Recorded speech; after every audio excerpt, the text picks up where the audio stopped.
Saudari dan saudara terkasih, teman-teman semua, shalom.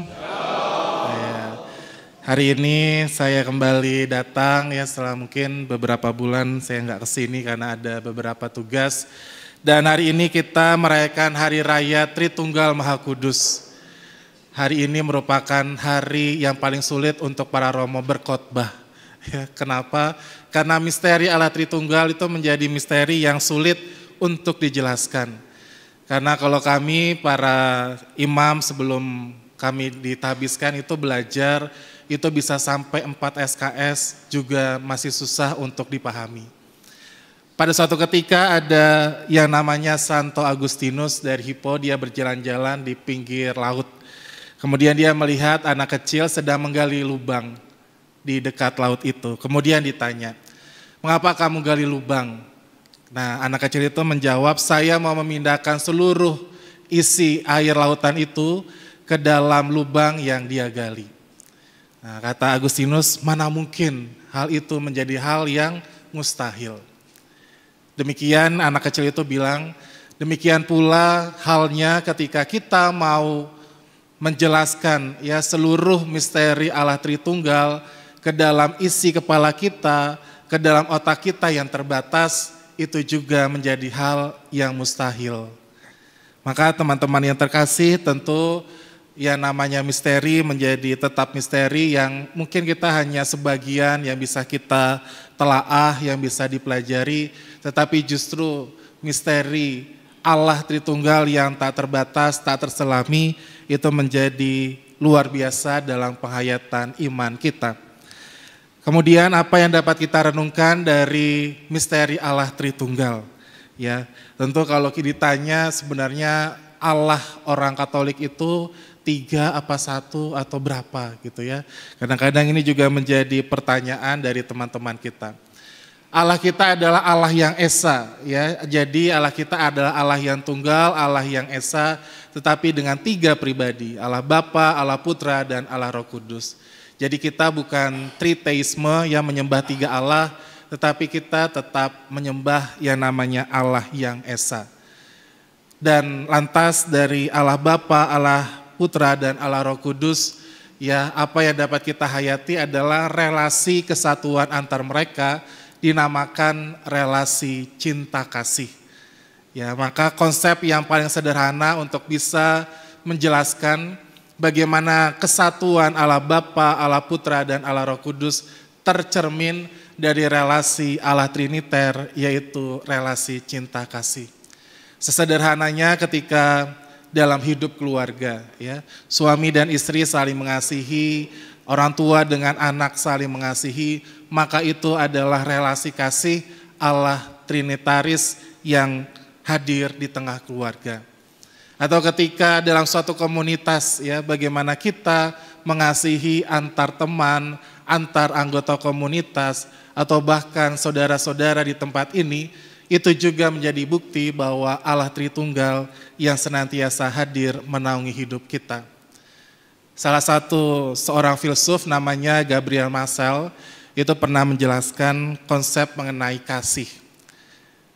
Konsepnya adalah di mana ada relasi aidho, di mana saya respect, menghormati orang yang saya kasihi.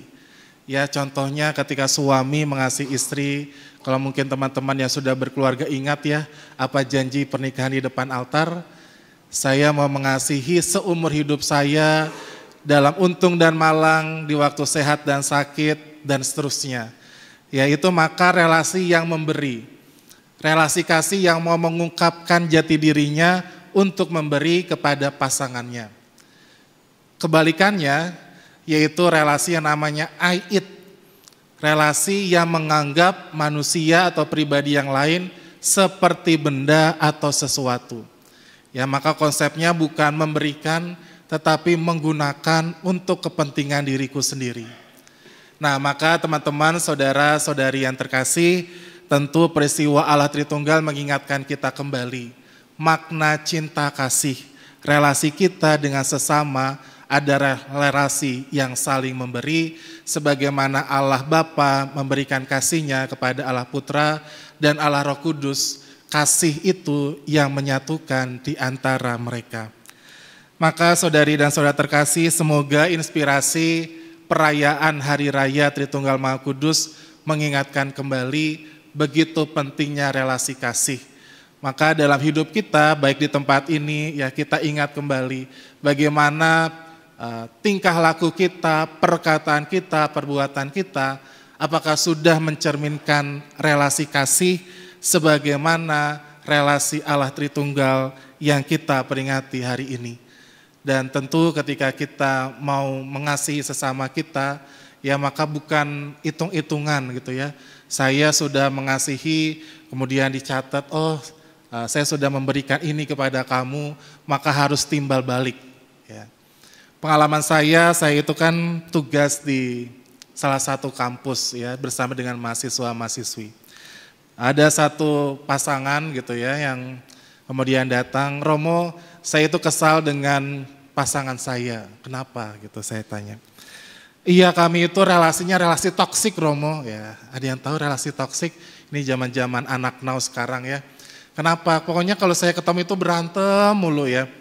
Karena ya relasinya itu relasi yang udah kayak kucing dan anjing, kalau ketemu ya cinta-cinta benci gitu ya. Dan selalu menggantungkan gitu ya. Kalau misalnya belum ditelepon gitu ya, kan si pasangan itu selalu mengharapkan, kalau misalnya itu telepon saya gitu ya, sayang kamu sudah makan belum gitu ya, sudah udah bobo belum, jadi semua gitu ya harus dituruti apa yang menjadi keinginannya. Nah maka refleksi singkat sederhananya adalah kalau kita sudah menumbuhkan relasi kasih, maka bukan lagi diri kita, bukan kepentingan diri kita, keegoisan kita semata-mata, tetapi justru kita mau memberikan diri kita, pelayanan kita kepada saudari-saudara, kepada orang lain, dan disitulah Allah Tritunggal yang hadir dalam hidup kita.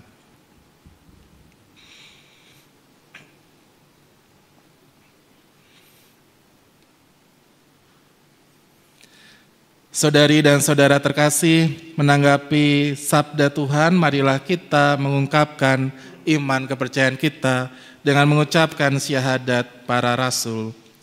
Aku percaya akan Allah, Bapa yang Maha Kuasa, Pencipta langit dan bumi, dan akan Yesus Kristus, Putranya yang tunggal Tuhan kita,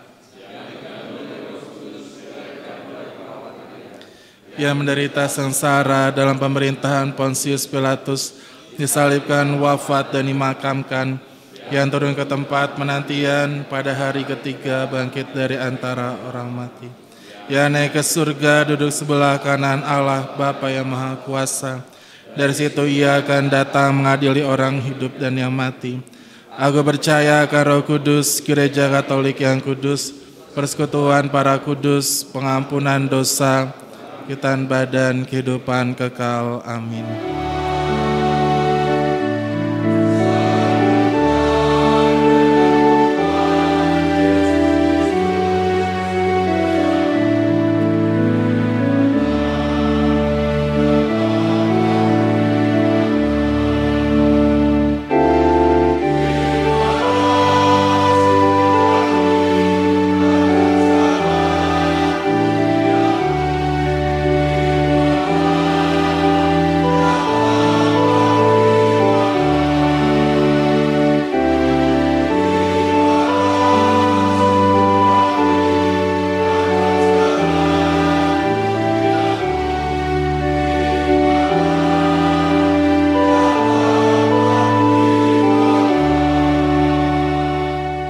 Tuhan bersamamu. Semoga saudari dan saudara terkasih dalam tugas-tugas perutusan, pelayanan, dan juga untuk keluarga dan komunitas kita dimanapun kita berada, senantiasa dibimbing, dilindungi, dan diberkati oleh berkat Allah yang Maha Kuasa, dalam nama Bapa dan Putra dan Roh Kudus. Amin. Saudari-saudara terkasih, pergilah, misa sudah selesai.